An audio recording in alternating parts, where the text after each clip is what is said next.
Boa noite. Então, nós vamos fazer agora esse momento que é especial para vocês e para nós e para a posteridade, porque nós estamos neste momento gravando um podcast.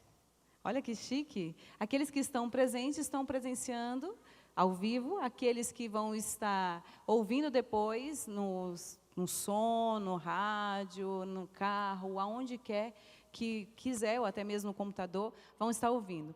Então, aqui estamos nós, entre amigos e também profissionais, que nós vamos começar a conversar um pouquinho sobre o poder da esperança.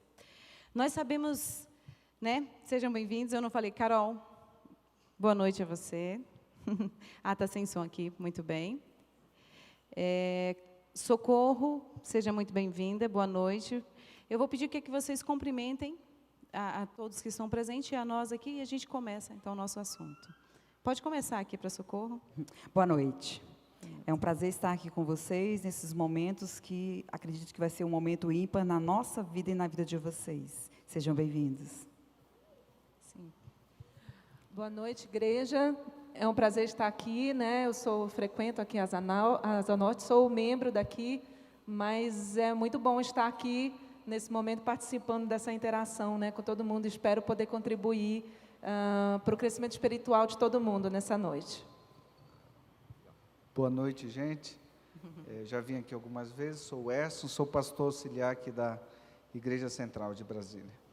Ok. Nós sabemos, né, que as famílias hoje, desde muitos anos, não é hoje só da atualidade, que nós temos a tendência de dizer que é da atualidade. A atualidade tem problemas. Na verdade, já existiam problemas sempre, sempre, sempre. Alguns se acentuaram nessa época, vamos dizer assim. Mas nós temos muitos problemas nas famílias. É uma realidade. Nós temos problemas de relacionamento, nós temos pessoas adoecidas. Ontem nós falamos um pouquinho sobre as questões patológicas do caráter mesmo das pessoas, mas nós temos famílias que é a base, né, como diz a ciência, que é a base, a célula da sociedade é a família. Se a célula está doente, então nós podemos dizer que nós estamos com uma sociedade cancerígena, vamos dizer assim, né? Para isso, nós precisamos regenerar essa célula. E a regeneração tem que regenerar essa família. E ela tem muitos problemas. Eu vou começar com a Carol. Carol, você que tem uma perspectiva de ensinar muitos alunos e tal, e também de atender algumas pessoas, no âmbito da depressão, vamos pensar um pouquinho da depressão, que é uma história que nós temos. O que você traria para nós, no sentido de perceber o que essas famílias, por que elas desenvolvem depressão tão profundamente? Bom, em primeiro lugar, talvez seja importante a gente diferenciar a depressão de um sentimento comum de tristeza, ou uma vontade de ficar um pouco mais isolado, né? A gente tem que ver que nem todos, né, os sentimentos que a gente vive, as emoções que a gente vive, são depressão, né? Às vezes a gente tem um pouco, né, a tendência a catastrofizar, não, essa tristeza que eu estou sentindo, ou a raiva que eu estou sentindo, ou às vezes até algum contexto mais disfuncional, acontece um problema, né, no nosso contexto, e às vezes a gente tende a pensar que é depressão, né? Então, quando a gente está falando de depressão, a gente está falando realmente de sintomas graves, que são crônicos, que são frequentes, que são recorrentes e que acabam causando uma impossibilidade da pessoa de manejar os recursos pessoais para lidar e para resolver essas questões. Então, é quando há uma ausência desses recursos, eu não estou mais dando conta e eu preciso pedir ajuda, né? Sendo da família ou sendo de um profissional, para que eu consiga resolver e lidar com aquelas questões. A depressão nas famílias, ela está muito relacionada, eu acho, que à questão do desamparo. As relações hoje estão cada vez mais solitárias, cada vez mais isoladas, e as pessoas vivem cada vez mais fechadas nos próprios núcleos, né? Quando você fala da questão, por exemplo, de problemas que existiam antes, eu concordo totalmente. Acho que a diferença hoje é que esses problemas são vividos de uma forma muito mais cristalizada do que eram vividos no passado. Hoje em dia, as crianças e os adolescentes se trancam no quarto, ficam ali com seu celular, com seu computador, e você já não sabe mais o que o seu filho pensa, o que, né, o seu marido pensa, porque a gente não se comunica mais. Então, a depressão hoje, eu acho que nas famílias, ela está muito relacionada a esse sentimento de isolamento, de desamparo, de abandono, né? E dessa sensação de que eu já não posso mais contar com outra pessoa, porque a outra pessoa não está disponível, talvez nem vá me entender, né? Entendo. Ótimo. E aí, pensando nessa questão de estar só, e como você mesmo colocou, e é uma realidade mesmo, que as tecnologias e tudo que a gente vive, o formato, o modelo que se vive hoje é de pessoas solitárias, distanciamento nas famílias. Eu fiquei pensando neste momento, Socorro, foi nos idosos, nas pessoas que já se aposentaram e que se sentem improdutivas. Nesse núcleo, eu até já vi algumas pesquisas que dizem que a maioria se sentem ou estão adoecidos mesmo por conta de se sentir só ou improdutivos. Você que é especialista nessa área, você percebe isso também? Sim. O que a Carol falou é muito relevante. Tudo o que acontece dentro do contexto família, né? Porque o sujeito ele é construído dentro do contexto familiar. Para acrescentar um pouco a fala dela, o que eu percebo dentro do contexto da família, a questão das funções. As funções não estão bem definidas. A função paterna, a função materna, qual é a função de cada um dentro daquele contexto familiar. E isso trazendo um gancho para o idoso tinha uma função dentro da família. A função dele era de ser ou provedor, ou de ser o mantenedor, ou de ser o cuidador daquela família. E a partir do momento que ele não tem mais essa função, né, ele acaba entrando numa outra fase, porque assim, a família passa por vários ciclos, várias fases. Sim. E tem fases que são mais propensas a desenvolver a depressão, destacando que a depressão é uma doença. Está no ICD-10 como F32 ou F32.1, porque ela tem várias graduações, certo? Sim. Então, assim, ela tem ocorrido na infância, né, em questão do que ela trouxe, a questão do desamparo, ocorre também com muita profundidade na adolescência, em algumas fases da nossa vida. E na fase do idoso, tem ocorrido muito a depressão, tanto pelo fator neurológico, pelo fator hormonal, porque também há uma descompensação neurológica e hormonal nesse organismo, e tem que passar por todo o processo de adaptação. Só que eles não têm o apoio da família. Eu trabalho com idosos num projeto de extensão da UNB, chamado UNICER, Universidade para a Terceira Idade. E eu dou disciplina qualidade de vida para esses idosos. E eu trabalho com eles essa questão deles terem o seu espaço, eles adquirirem o seu espaço. Porque, segundo as pesquisas, dizem que em 2040, 2050, nós vamos ter 60% da população do Brasil de idosos. E o Brasil não está preparado para lidar com os idosos. Exato. Então, completando aqui, eu estou entendendo, estou trazendo aqui para a gente que nós estamos, então, vivendo numa sociedade que, na família, se perdeu os papéis, não é isso? Há uma crise, talvez, de qual é o papel de cada um. Percebo que existe uma crise de identidade feminina, uma crise de autoridade masculina, uma crise até de filiação, quem eu sou filho, a quem eu pertenço. E existe muito a crise também do idoso, para que papel eu sirvo. Diante disso, pastor Erson, traz para nós esses papéis nas famílias, eles podem ser supridos de alguma maneira, de alguma forma? Como que você poderia nos ajudar? Dizem que a primeira instituição do mundo é a religião, depois da família, né? Então, eu penso que a igreja, ela tem um papel insubstituível nessa relação. E eu tenho pensado muito sobre isso, por isso que eu sou privilegiado por estudar esse curso, estou terminando, tenho um trabalho para terminar, apresentar apenas essa semana. Mas eu tenho pensado que, às vezes, nós como igreja, né, eu falo assim, mas não é uma crítica, mas é uma coisa para trazer para a reflexão, que nós não temos ainda um preparo para lidar com essa situação, esses papéis investidos, com tudo aquilo hoje que é colocado. Então, são muitas informações que chegam hoje que a gente não sabe como lidar. Entendo.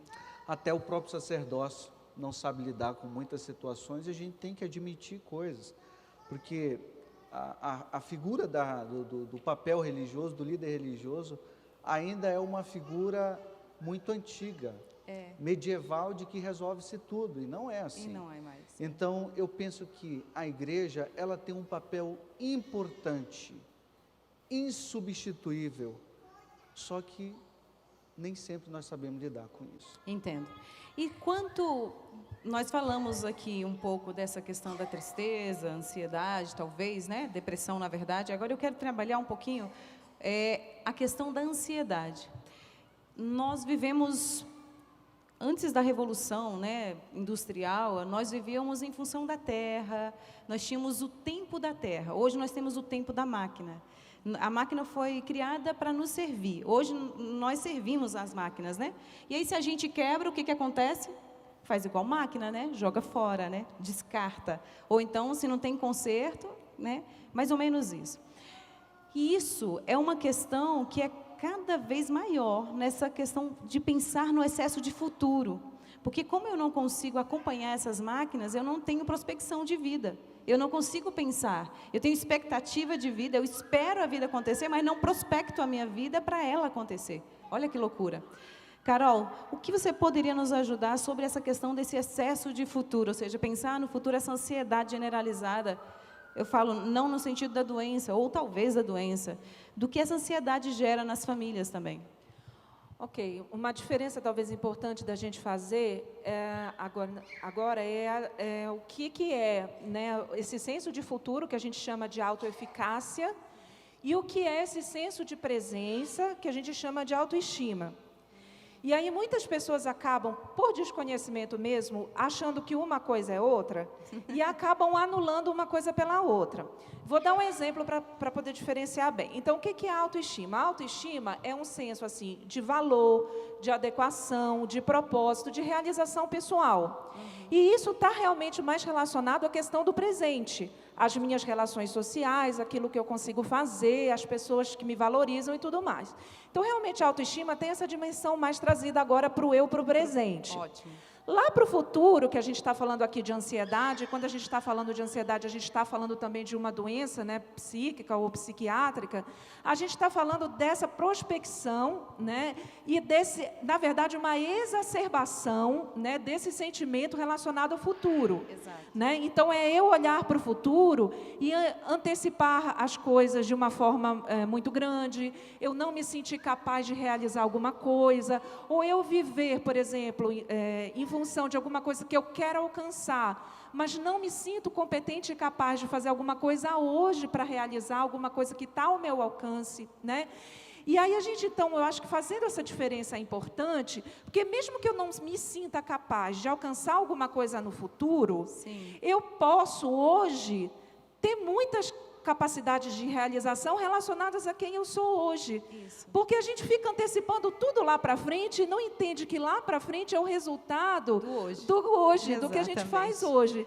Então, geralmente, a gente antecipa demais, fica extremamente ansioso com relação ao futuro, mas esquece de se planejar agora, de organizar o tempo hoje, né, aquela de se história. capacitar. Tem até aquela No momento, chargezinha, né, da preocupação. É pré-ocupar, ou seja, se ocupar antecipadamente algo que nem chegou, que é algo que nem aconteceu, né?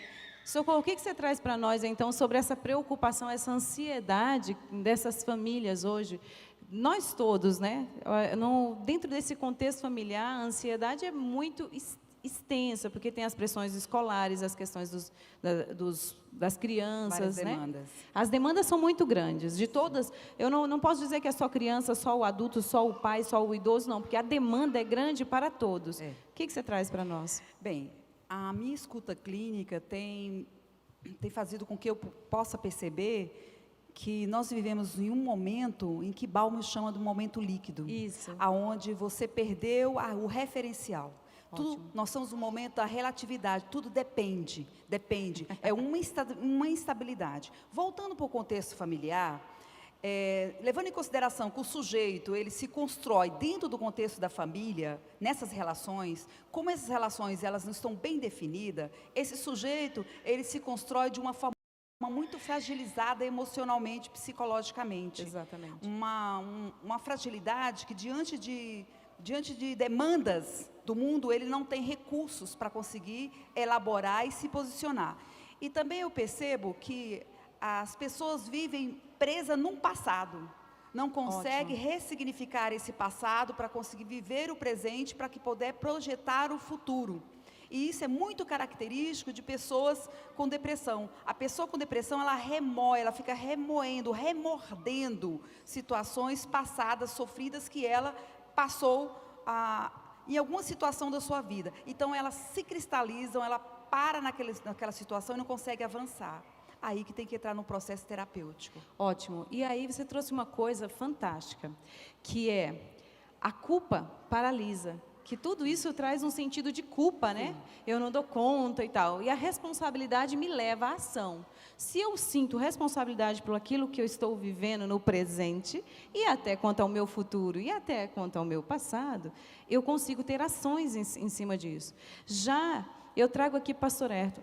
Pastor Ayrton, nesse sentido, a culpa pode ser um dos talvez, a ponta do iceberg, ou um iceberg total, nesse sentido dessa ansiedade toda, ou algo que, se a gente pudesse mexer nessa situação de culpa, talvez tirasse essa cristalização, ou fizesse as pessoas irem à ação?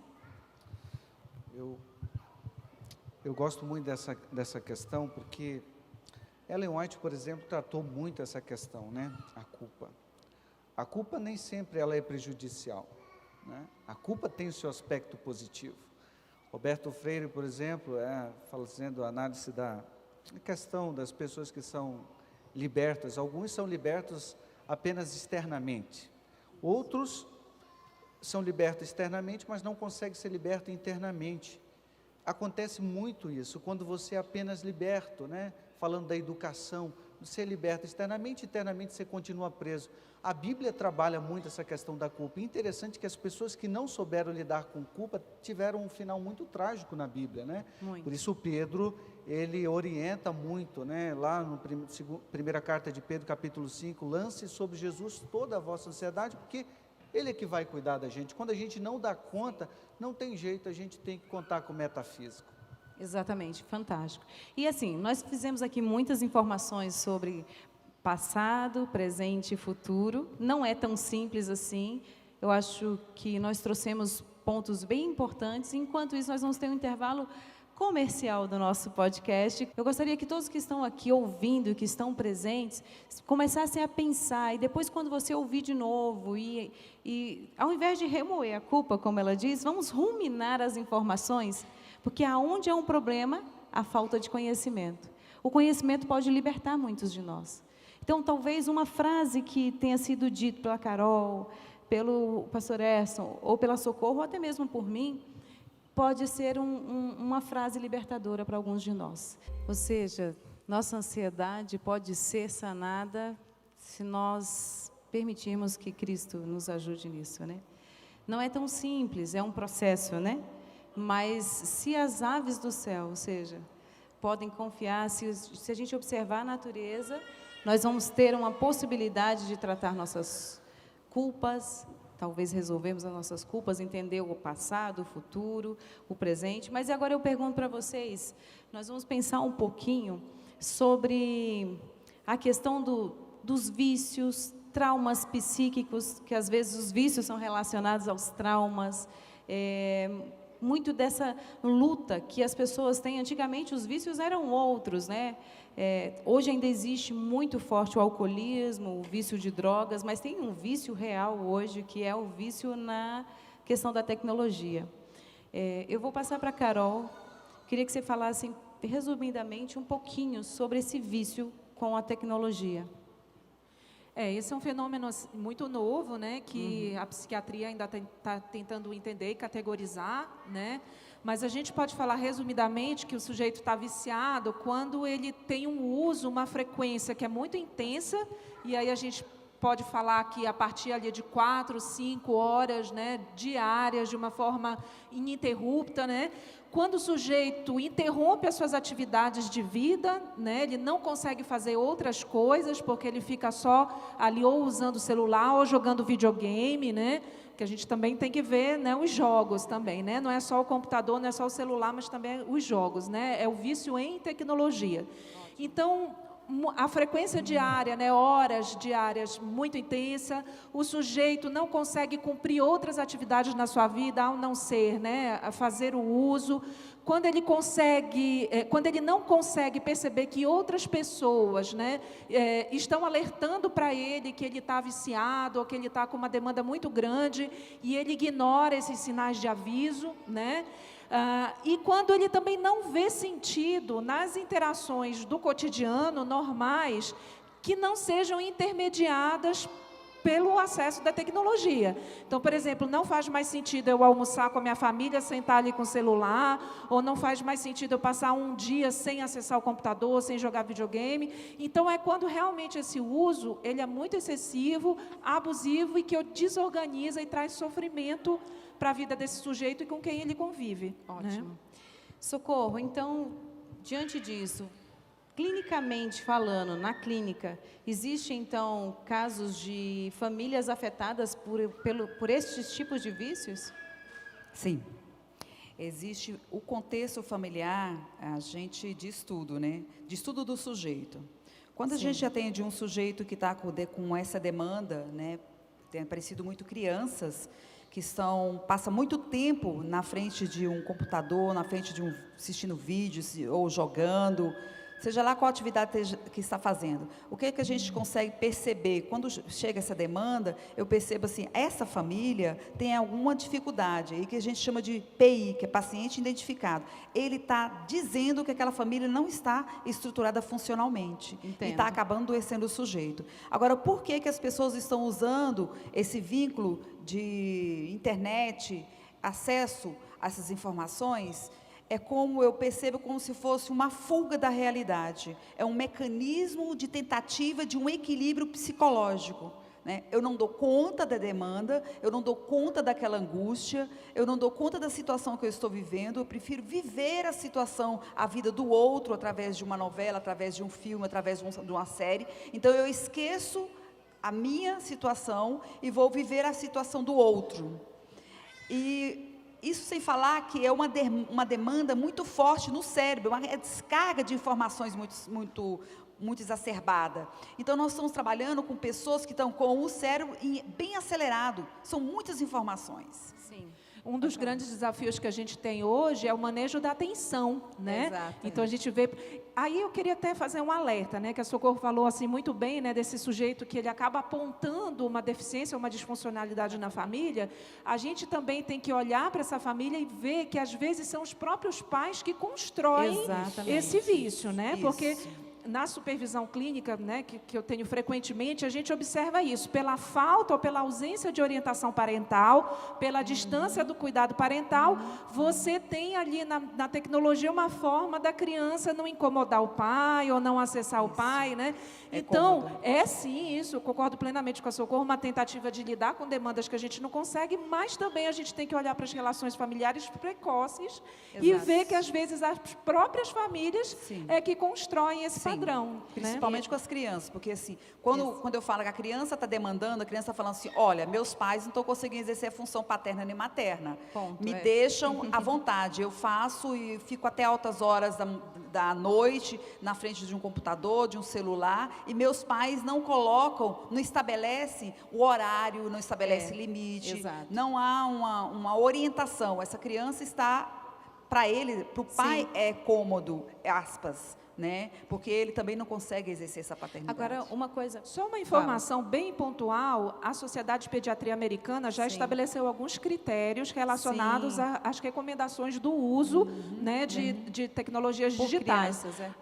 Com menos de 2 anos, eles recomendam um uso Não, muito, né, restrito, quase zero. né, zero, né? Isso. Então a gente realmente tem que entender que cada etapa do desenvolvimento tem uma capacidade de interação e de administração do uso E o desse recurso. interessante, Carol, que eu até quero trazer aqui da minha área, de que as crianças, para desenvolver inteligência, os pais querem filhos inteligentes, mas os filhos inteligentes demandam trabalho, porque eu até falo sempre lá nos meus atendimentos, nas minhas consultorias, o seguinte: para filhos inteligentes, os pais têm que ser mais inteligentes.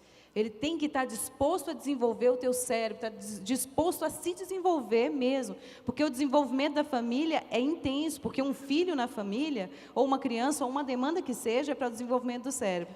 E a inteligência, a gente tem que conceituar aqui que Sim. não é a quantidade de informação que eu Não, não é retenho. isso, A memória isso. é uma parte da inteligência. Um mas a pedaço. inteligência está relacionado à tomada de decisão, à resolução de problemas, né, à análise de situações. Então, o que é uma criança inteligente? É uma criança que consegue observar, Muito bem. é uma criança que consegue interagir e que consegue resolver os seus conflitos. Então, eu até vi agora, esses dias, uma pesquisa, está na super interessante, eu acho, que diz assim, que nós estamos numa sociedade, falando de psicometria mesmo, de QI, uma sociedade, nos países desenvolvidos e subdesenvolvidos também, que o QI diminuiu significativamente. Que significa o quê?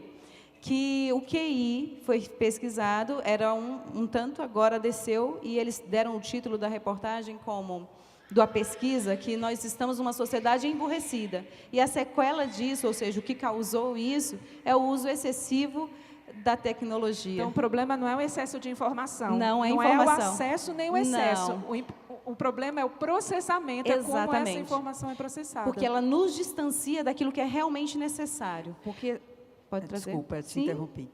O que a gente percebe é o seguinte: a criança, o cognitivo dela é desenvolvido através das interações, das brincadeiras. Exato. E hoje em dia as crianças não brincam, não sabem nem interagem, brincar. sua interação é virtual. E isso realmente tem trazido dificuldades na aprendizagem. Porque é no brincar que a criança vai ter entendimento do seu esquema corporal, de o que é direita, o que é esquerda, o que é em cima, o que é embaixo. Quando ela vai ser alfabetizada, eu atendo professores e atendo crianças com essas demandas que não conseguem avançar. Porque elas não foi desenvolvido através da atividade de brincar, de subir em árvore, andar de bicicleta, Isso. jogar bola, né? Ele fica só no tecnológico. E isso atrapalha o desenvolvimento cognitivo da criança. Muito, muito grande. Sim, pastor. Algo interessante nessa linha, a gente atende, né, eu atendendo uma pessoa sob supervisão, semestre passado, de uma moça, ela passava 3 dias fora de casa,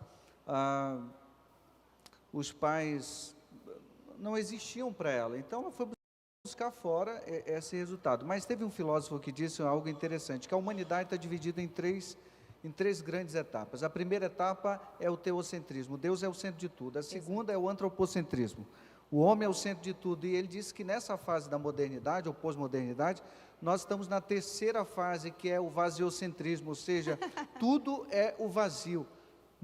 O centro de tudo é o vazio. Aí o que acontece? Hoje em dia,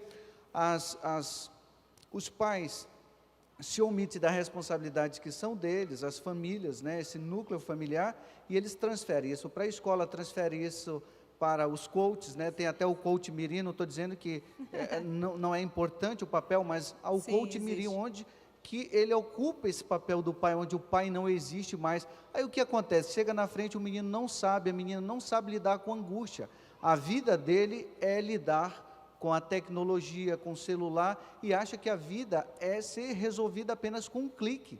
Ele não foi amadurecido emocionalmente, Sim. nada disso, não está preparado. E aí acontece as grandes desgraças que a gente vê por aí. É por isso que no começo eu fiz assim questão de ressaltar a diferença entre tristeza, né, e depressão, né, porque um certo grau de tristeza, né, de frustração, a criança precisa entrar em contato para ela poder aprender a amadurecer, arranjando os recursos que ela tem para resolver aquilo, né? Às vezes é no conflito com um colega de escola, ou às vezes até no conflito com o pai mesmo, que a criança gente se desenvolve, né? desenvolve. Claro que Isso. não de uma forma exacerbada, né? Mas a criança precisa ir aprendendo a ir criando esses recursos. Porque né? o conflito ele é necessário, né? É necessário. Eu percebo que essa geração é uma geração com baixo nível de frustração.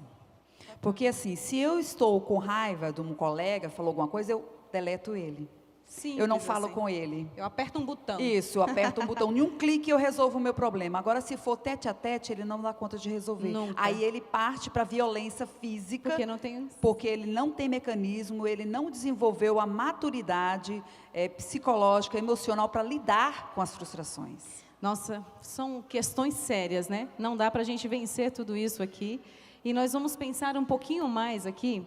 Também, a gente já falou sobre o sentimento de culpa, mas tudo isso tem feito com nossas famílias, criado em nós todo esse estresse, essa ansiedade, essa falta de identidade em nossos papéis, um monstro dentro de nós. O que é isso? Nós não sabemos quem somos, nem para onde vamos e como reagimos. Eu queria que talvez poucos segundos mesmo, eu queria menos de 1 minuto para cada um, falasse um pouquinho disso que foi criado em nós, esse monstro que existe dentro de nós por conta de tudo isso que nós falamos agora.